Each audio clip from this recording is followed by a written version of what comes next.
नमस्ते सम्पूर्णलाई। रमेश केसी। आशा छ हजुरहरू सबैजना सन्चै हुनुहुन्छ होला। मैले यो भिडियो किन बनाइरहेको छु भन्दाखेरि चाहिँ अब भोलि जेठ 15 गते हैन नयाँ युगको सुरुवात हुने दिन। हामीले सानो छँदा मैले सानो छँदा न्युजमा सुनिरहेको हुन्थेँ भोलिदेखि नयाँ नेपाल स्थापना भयो, नयाँ नेपाल सुरु भयो भन्थे कि हो। म अनि अब बच्चा सानो मान्छे हैन अब सोच्थेँ नि त नयाँ नेपाल भन्ने कस्तो रहेछ त, के रहेछ त भन्ने यस्तो आफूले हुन्थ्यो कि। अन्त पछि बुझ्दै गए नयाँ नेपाल भन्ने त हजारौँजना राजाहरू रहेछन् हैन, हजारौँजना लुटेराहरू रहेछन्, बाबा देश बेचेको छन् हजारौँजना अब हैन, अब मान्छे मारेका छन्, सत्तामा भएको पावरमा भएको मान्छेहरूले चाहिँ जे मन लाग्यो नि त्यो गरेको छन्। त्यही रहेछ क्या नयाँ नेपाल। मैले अहिलेसम्म बुझेको होइन। मैले सानो छँदाखेरि मैले न्युजहरू म सानैदेखि सुन्ने मान्छे सुन्थेँ क्या न्युजहरू। नयाँ नेपाल भोलिदेखि नयाँ नेपालको सुरुवात भएको छ भन्थे होइन। नयाँ नेपाल होइन, अचम्म लाग्छ कि यो सुन्दाखेरि। ल अब हामीले हजारौँ राजाहरू पालेको अब 18 वर्ष हुन लागेछ, भोलि 18 वर्ष हुन्छ। अब हामीले हजारौँ राजा पाल्ने कि एकजना मात्र राजालाई पाल्ने, अब त्यहाँ हामी नेपालीहरूको हातमा छ।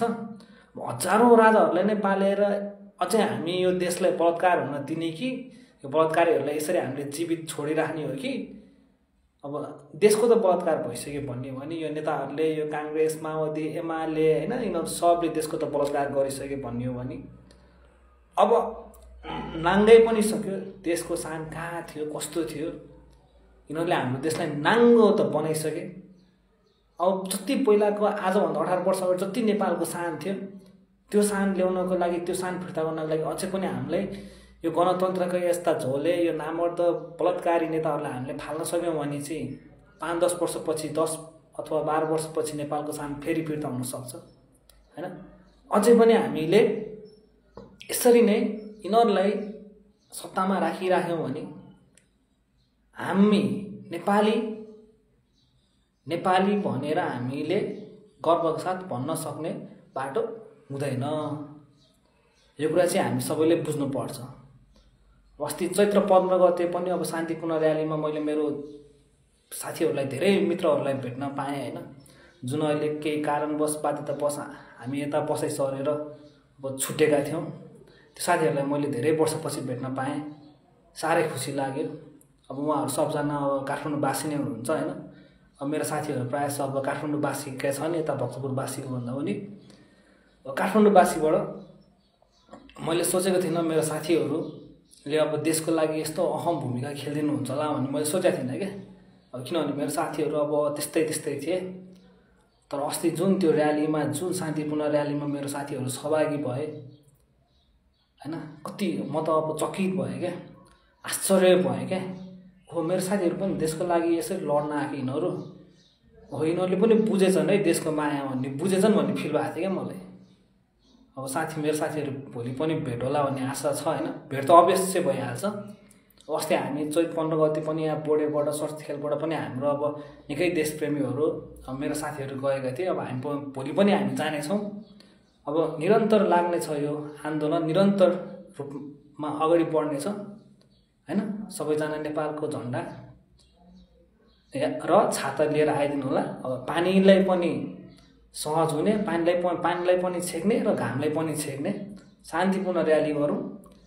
अब ओलीज्यूले भन्नुभएको छ अब होइन, केही अब काठमाडौँ अब एमालेले नियन्त्रण गर्छ, नियन्त्रणमा हुनुपर्छ भनेर होइन। अब त्यसको अब होला, अब उहाँको अस्ति अब दुर्गा प्रसाईको र्यालीमा अस्ति अब 2-4 मान्छे छिराइदेलान्, ढुङ्गासुङ्गा हान्लान्, घरसर जलाइदेलान् होइन। अब त्यस्ता अब मान्छेहरू पनि भेटिन सक्छ भोलि होइन। अलिक सचेत हुनु पर्यो, चिनिनु पर्यो।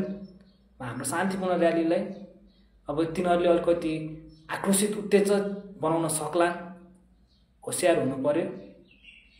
र म अन्त्यमा यति भन्न चाहन्छु कि यदि अझै पनि गणतन्त्रमै हामी रह्यौँ भने चाहिँ म यति भन्छु कि जसरी अहिलेको मेरो जेनेरेसनको साथीहरू सब विदेशिएका छन्, इभन त्यो मेरो साथी केटाहरू होस् चाहे केटीहरू होस् होइन, यति विदेशिएका छन् होइन। मोस्टली मेरो 80% साथीहरू त विदेशिएकै छन् क्या। इभन मेरो फ्यामिलीको पनि 60% त मेरो फ्यामिलीको पनि विदेशिएकै छन् क्या, नेपालमा छैनन् क्या र अझै पनि हामीले यो गणतन्त्रलाई यिन झोले नेताहरूलाई यो बलात्कारीहरूलाई हामीले यसरी नै साथ सपोर्ट दियौँ भने चाहिँ म यति ग्यारेन्टी चाहिँ भनिदिन्छु कि अबको 5 वर्षमा जसरी गाउँमा आजभोलि हामीले वृद्ध व्यक्तिहरू मात्र भेट्छौँ नि जुनसुकै गाउँघरमा पनि हो अबको 5 वर्षपछि यो नेपालमा वृद्ध उमेरको बाहेक मानिसहरू कोही पनि भेट्दैन।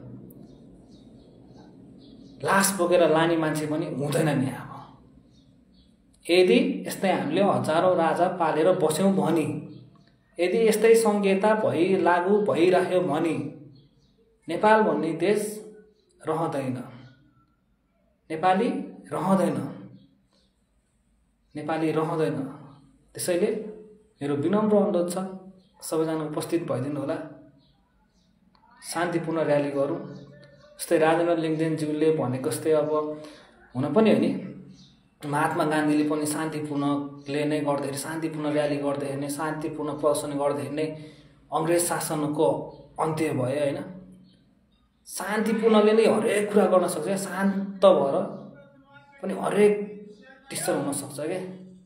त्यसैले आक्रोश जो जति हेरिरहनु भएको छ, जो चाहिँ अब भोलि साथीहरू अब विभिन्न सबैजना मेरो सोच मेरो साथीहरूको जस्तो त्यस्तो थट भएको मानिसहरू नआउन सक्छन् होइन। अब कोहीहरू हुन सक्छन् होइन, अलिकति आक्रोश हुने, त्यो आक्रोश पनि नहो, शान्तिपूर्ण ढङ्गले आन्दोलन गरौँ, र्याली गरौँ। अब अस्ति चैत्र 15 गते मैले यति पनि भेटेँ कि यस्तो स्ट्यान्डर्ड मान्छेहरू होइन, मैले त सोचेकै थिइनँ क्या। अहिलेसम्म त मैले जति पनि देख्थेँ त्यो ट्यापे स्यापेहरू, त्यो झोले सोलेहरू, त्यो गुन्डाहरू, त्यो हुन्छ नि यता पनि लाग्ने उता पनि लाग्ने रक्सीको उसमा पेट्रोलको न्युमा लाग्ने हुन्छ नि, त्यस्तो मान्छे मात्र भेटेको थिएँ क्या। तर मैले अस्तिको चैत्र 15 गते यस्तो मान्छेहरू भेटेँ होइन। त्यो कसैले पैसा तिरेर, कसैको बाइकमा पेट्रोल हालेर, कसैको गाडीमा पेट्रोल हालेर आएका व्यक्तिहरू कोही पनि थिएन नि क्या त्यहाँ। इभन म पनि थिइनँ, इभन न मलाई पैसा दिएको थियो, न मलाई मेरो स्कुटीमा पेट्रोल हालिदिएको थियो होइन, केही पनि थिएन। आफ्नो देशको लागि हामी यहाँ भक्तपुरबाट हाम्रो ग्रुप कति 30-35 जना गयौँ हामी यहाँबाट होइन, 30-35 जना ग्रुप भयो। त्यसपछि बिचबाट भेट्दै हजारौँ ग्रुपमा निस्क्यौँ हामी होइन त्यहाँ पुग्दाखेरि। सो भोलि पनि यस्तै हुन्छ भन्ने आशा गर्दछौँ होइन। अब बाइचान्स अब कसैले उत्तेजित घटनाहरू घटाउन गएमा होइन हामी चाहिँ स्वयं अपनाउनु पर्छ। किनभने प्रधानमन्त्री केपी शर्मा ओलीज्यूले भनिसक्नु भएको छ, भोलि ओलीले नियन्त्रण गर्छ भनेको मतलब उसले के भने उसले त गुन्डा पठाउन सक्छ, खटाउन सक्छ। अब अस्ति दुईजना मान्छे, अब एउटा पत्रकार सुरेश रजक जुन परोपकार स्कुलमा पढ्थे होइन, ऊ हामीभन्दा कति त्यस्तै मभन्दा त्यस्तै 8-9 ब्याच सिनियर हो सायद होइन। अब हामी एउटै स्कुलमा पढेको थियौँ होइन। मैले परोपकारमा चाहिँ 1 वर्ष पढेको थिएँ। मैले उसलाई राम्ररी त देख्न पाएन। त्यसपछि त्यहाँ सरहरूले भनेपछि, त्यहाँको स्कुलको सरहरूले भनेपछि मैले थाहा पाएको होइन। तिनीहरूलाई मार्न पनि यो केपी ओलीकै अब पुलिसलाई गुन्डाहरूलाई पुलिसको युनिफर्ममा लाएर गोली हानेर मारे होइन। भोलि नै यस्तो घटना हुनसक्छ। हामी सचेत हुनुपर्छ। सचेत भएर आफूले हाम्रो र्यालीलाई शान्तिपूर्ण ढङ्गले अगाडि बढाउनुपर्छ। जय देश, जय नरेश। र अन्त्यमा श्री पशुपतिनाथले सबैको रक्षा गरून्। हस्त, नमस्ते।